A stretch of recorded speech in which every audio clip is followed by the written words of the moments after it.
Kaj pa je glasba v vašem življenju? Je to ljubezen, strast, delo, vse to? Kakšno mesto zaseda v vašem življenju? Vsekakor eno zelo blizu centra, tako da vse to bi bil kar pravi odgovor. Kaj nam fali je ena izmed vaših zadnjih uspešnic? Kaj vam fali v življenju? Česa si še želite? V bistvu ni česar prav zelo močno, mogoče občasno malo več miru in razumevanja za počivanje in zabušavanje. Recimo, želel bi si čisto osebno malo več poslušnosti in trdega dela članov benda, ki jih moram priganjati, zaradi česar sem si prislužil naziv veliki diktator, kar seveda nisem, ampak sem precej demokratični vodja. Drugače pa mislim, da prav kakšnih zelo velikih stvari ne pogrešamo. Tudi sicer je pesem, na katero se navzi vprašanje, nekako namenja temu, da nas opomni, da kljub temu, da nam občasno manjkajo kakšne malenkosti, to še zdaleč ni tako grozno kot pomanjkanje, kot ga doživljajo verjetno tisti prebežniki preko Mediterana ali pa še kdo drug, ki ima bistveno resnejše probleme od nas. Kakšen pa je vaš smisel življenja? Ležanje na plaži, morda kaj drugega? Pa smisel to niti ni toliko slab, ampak seveda z ničemer ni za pretiravati, tako da bi rekel, ležanje na plaži je smiselno poleti, pa še tisto ne na močnem soncu in občasno se fajn vršiti v vodo in počofotati, tako da ne pride do pregrevanja in da ohranjamo zdravo telo, v katerem tlije zdrav duh. Zmeljkov, lahko bi rekli rahlo bizarni, genialni genialci slovenske muzike. 30 let ste na naši sceni, postregli ste nam številnimi glasbenimi poslasticami. Na kaj ste najbolj ponosni? V bistvu, jaz sem najbolj ponosen, osebno govorim zdaj pa za ostale člane benda bom poskušal ugibati. Jaz sem najbolj ponosen to, da imam relativno kaotičen, neresen, izredno neprofesionalen bend, vključujoč menedžerja in kljub temu uspemo nekako čofotati nad vodo in dihati. Ostali člani benda so pa ponosni na različne druge zadeve. Recimo, eni so ponosni na to, da so izvedli kakšen briljanten solo, eni, da so uspeli shujšati 15 kil v enem mesecu zaradi tega, ker so se pripravili na koncert in so potem se počutili lepši. Recimo, bobnar ponavadi je zelo ponosen na to, da si uspe zapomniti ritme s svojim, jaz bi rekel temu staroegipčanskim zapisom taf, puf, puf, pef, taf in včasih celo deluje, tako da za cel bend je težko povzeti en skupen ponos ali pa razlog ponosa. Letos ste nam postregli z 2 albumoma. Eden je studijski album 10x10, drugi je live, je dramsko razkošje. Nam zaupate kaj več, s čim nam boste polepšali dneve? Torej, 10. album smo se odločili, da ga bomo poimenovali 10x10 in smo nanj uvrstili 10 komadov, ki so vsi tako dobri, da smo jih ocenili z 10, tako da je pravzaprav kar nekaj desetk, ki upravičujejo taš naziv in tudi recimo jaz prav predstavljam, če bi bila kakšna žirija na tekmovanju, na katerem bi sodelovali, seveda ne sodelujemo na tekmovanju, tudi ni žirije, ampak bi tako vsi dvignili 10 z navdušenjem, tako da to so tako moje sanjarije. Ni pa to album 10 od 10?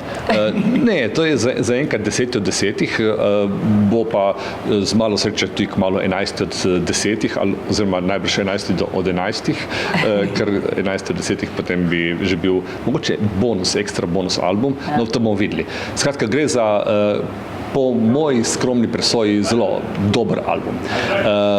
In drugi pa je ta dramsko razkošje, kjer pa je v bistvu posnet koncert oziroma del koncerta, ki smo ga imeli v Drami pred korono v bistvu in je rekel, prvi uspel poskus snemanja naše akustične inačice. Namreč mi smo že kar nekajkrat se odločili, da posnamemo to akustično verzijo, ki jo občasno izvajamo po po gledališčih in kakšnih podobnih placih, ampak se doslej vedno izkazalo, ali da je tehnika zatajila, ali da smo mi preveč sekali mimo, pa se ne spodobi, da to daš v javnost.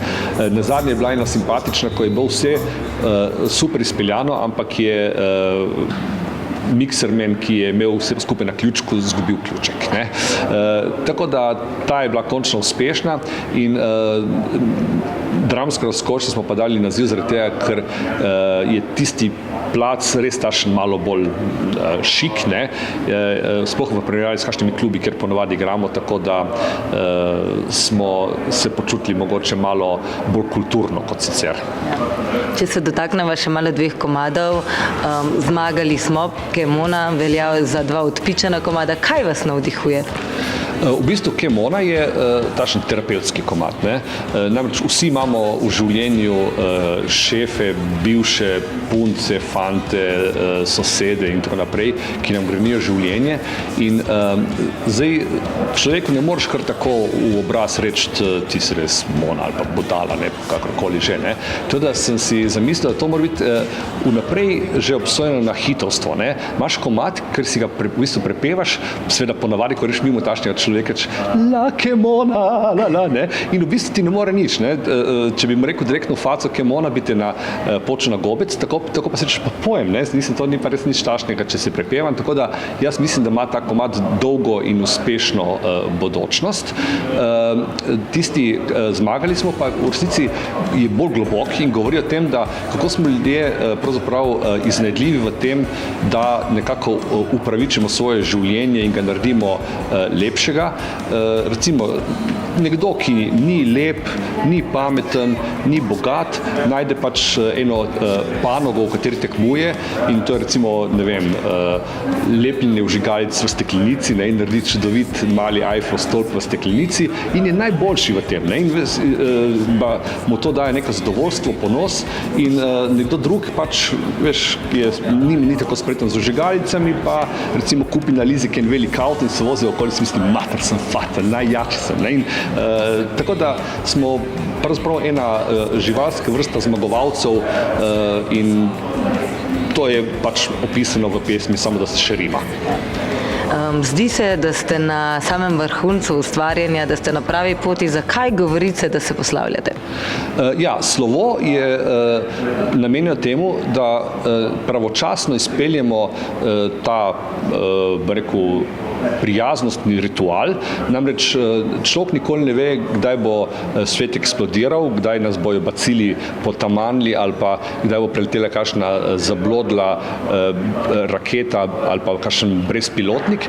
In smo rekli, raje, kot da nas to preseneti, in si sprašaš, da bend deluje tako dolgo in na koncu kdo od nas škripne ali pa celo publika škripne ali pa vsi skupaj in niti poslovili se nismo. Tako da smo rekli, vedno boljše eno tako preventivno poslavljanje več kot kakšno premalo. To, da smo tudi pomenljivo zapisali, da to veliki poslovilni koncert prvič. Zdaj seveda, kot delajo vsi bendi, ki dajo kaj nase, bomo imeli veliki comeback prvič, če bojo naši fani to zahtevali. In zna biti, da bo to celo postal tradicionalni poslovilni koncert. Prvi tradicionalni poslovilni koncert se obeta 25.1. v Kinu Šiška. Kaj lahko pričakujemo, kaj pripravljate? Za začetek pripravljamo en takšno pregled našega ustvarjalnega opusa s poudarkom na ta zadnjem projektu, spravi ta 10/10. Bomo pa imeli tudi enih par takšnih odpiljenih komadov, ki jih še nikoli nismo igrali ali pa morda enkrat na začetku, ko smo jih izdali, pa potem smo jih praktično pozabili. Tako da je tudi za nas izziv, kako skiniti naše lastne komade. Bomo imeli ene zelo eksotične goste in se prav veselim tega sodelovanja, ampak zaenkrat bom ostal malo skrivnosten, razen to, da je njihova glasba opisana na UNESCO-ovo nesnovno dediščino. Dalje pa prepuščam domišljiji bralcev, gledalcev, poslušalcev in ostalih, ki pač s drugimi čuti to sprejemajo.